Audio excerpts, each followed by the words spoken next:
오늘 저는 사람을 키우는 리더십, 그런 제목으로 하나님의 말씀을 전하겠습니다. 사람을 키우는 리더십. 오늘 본문은 갑자기 모세의 이름이 나오고 있습니다. 루벤과 갓과 문에서 반집하는 요단강 동편 땅을 이미 기업으로 받았습니다. 모세가 살아있을 때 이미 받은 것이죠. 그래서 그 기록을 다시 한번 땅 분배를 할 때 다시 한번 해놓고 있는 것이죠. 자, 오늘 저는 여호수아라고 하는 사람이 나이가 많이 들게 되고 그의 삶이 110세의 삶을 마감하니까 이 본문을 기록할 그 당시의 나이는 100세 정도 됐습니다. 100세. 이 여호수아는 마지막 이 말물이 인생의 마지막을 어떻게 보내고 있는가.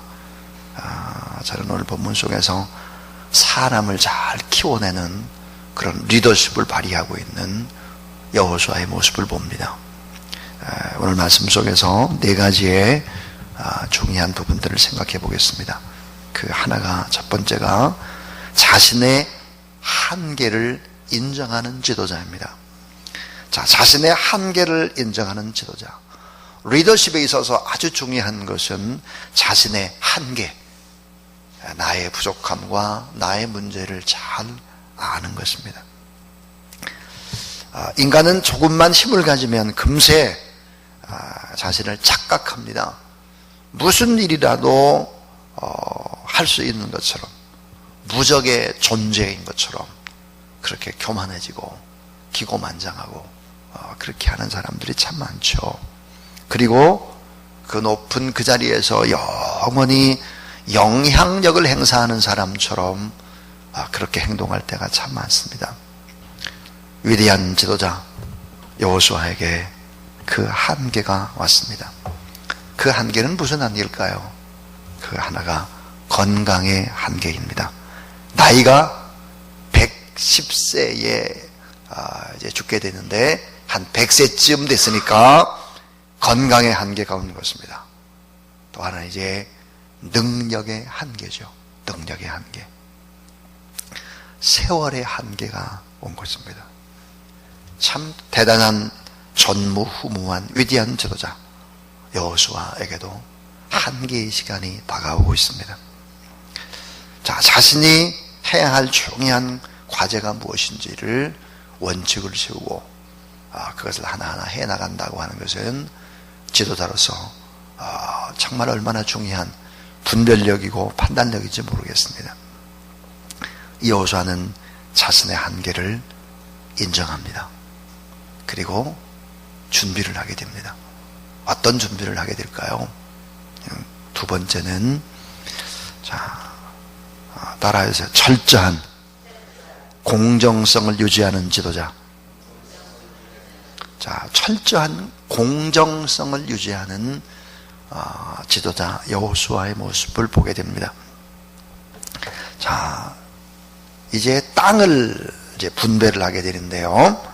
이 땅을 분배를 할 때 철저한 공정성을 가지고 이제 소외되는 사람이 없이 각계각층에 딱 맞게 그 땅을 분배하는 것입니다.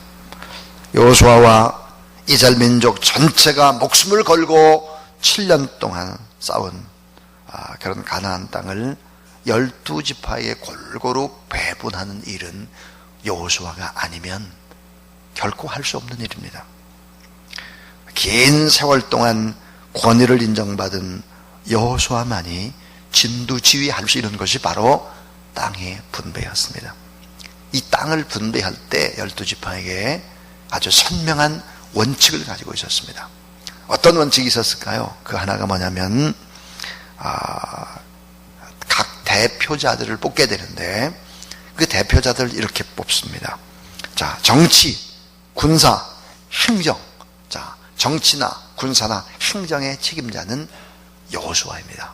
그래서 여호수아와 또 하나는 종교 책임자인 대제사장 엘리야살, 그 다음에 보니까 각 지파의 족장들, 이렇게 세 부류들이 모여가지고 힘을 모으는 것을 볼 수 있습니다. 자, 여호수아와 종교 책임자인 대제사장 엘리야살과 각 지파의 족장들이 참여해서 최고의 공정성을 바탕으로 하나님 앞에 함께 모여 예배하고 함께 하나님 앞에 묻고 기도합니다. 그리고 한 마음으로 여호수아라고 하는 사람을 구심점으로 해서 땅을 분배하고 있다. 그래서 철저한 공정성을 유지하는 것을 봅니다. 자, 여러분, 오늘 우리나라의 가장 큰 문제가 무엇입니까? 그것은 정치의 문제입니다. 이 정치의 문제가 공정성을 잃어버리고 정말 국민들이 염려하고 걱정하는 그런 상태가 되었습니다. 너무 안타깝습니다. 나라와 민족의 그런 국방이나 안위나 이런 문제를 가지고 사실은 여야가 크게 대결을 해서는 안 되는 것이죠. 참 너무 안타깝습니다. 자, 한 마음으로 구심점을 이루어가지고 땅을 분배할 때 철저한 공정성의 원칙을 가지고 있는 그런 지도자의 모습을 봅니다. 참 그래서 여호수아가 참 대단한 인물이다. 특별한 어떤 배경이나 학력이나 이런 것도 없으면서 이스라엘 민족을 잘 이끄는 이런 지도자의 모습 속에서는 이런 리더십들을 보게 되는 것이죠. 그 다음에 이제 세 번째 아주 제일 중요한 것이 뭐냐면 다음 세대에 고기 잡는 법을 가르치는 지도자입니다. 다음 세대에 고기 잡는 법을 가르치는 지도자입니다.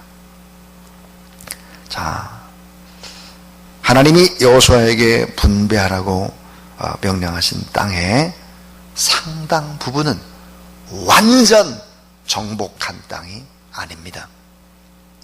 자, 31명의 왕들은 다 죽였고 또 싸울 수 있는 군사들은 다 죽였지만 나머지의 사람들은 그대로인 것입니다.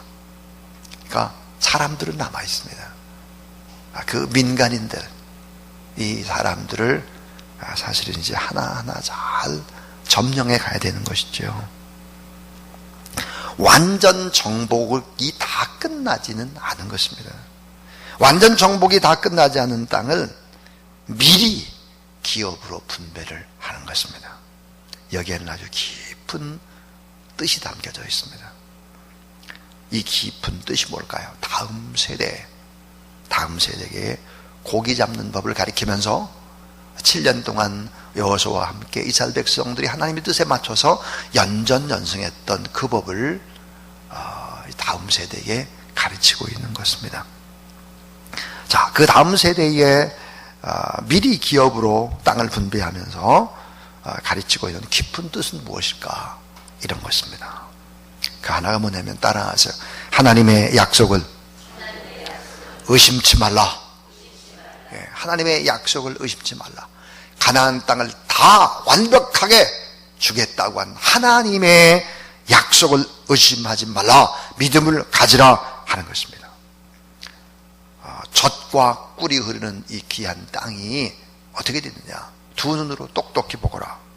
더럽고 음란하고 폭력적인 그런 사람들에 의해서 이 아름다운 선택받은 축복된 땅이 다 완전히 영적으로 초토화되어 있다는 거예요. 그래서 이런 땅을 하나하나 다 완전하게 점령을 해나가야 될 몫은 다음 세대의 몫으로 남겨주는 것입니다. 자, 그리고 이미 하나님께서 이 땅을 다 주셨다라고 하는 것을 믿음으로 믿고 앞으로 나가라 하는 것입니다. 자, 그래서 이 여호수아나 이스라엘 백성들, 그 백성들이 가졌던 이런 비전이 다음 세대에도 이어지도록 하는 것입니다. 그래서 차근차근 점령해 나가도록 하는 것입니다. 자, 여러분, 미국이라고 하는 이 거대한 나라, 엄청난 나라, 이 나라 어떻게 미국이 이루어졌을까 하는 것입니다. 지금 여러분, 중동이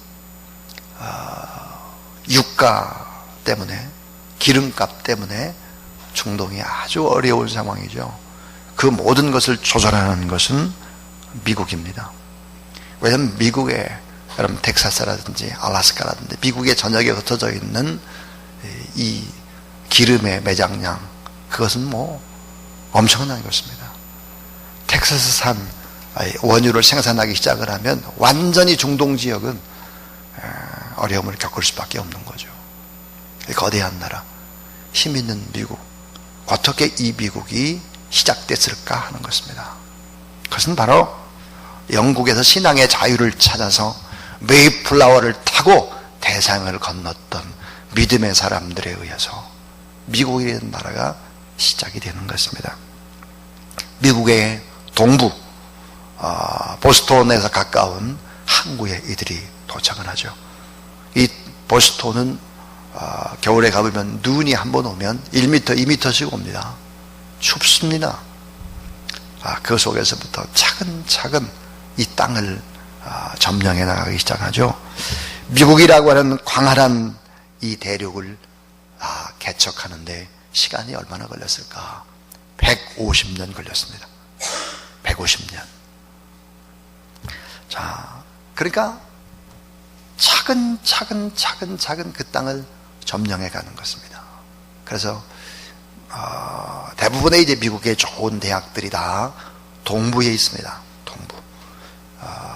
예를 들어서 뭐 하버드라든지 예일이라든지 프리스톤이라든지 다 동부 쪽에 있는데, 이런 대학들은 다 신학교였습니다.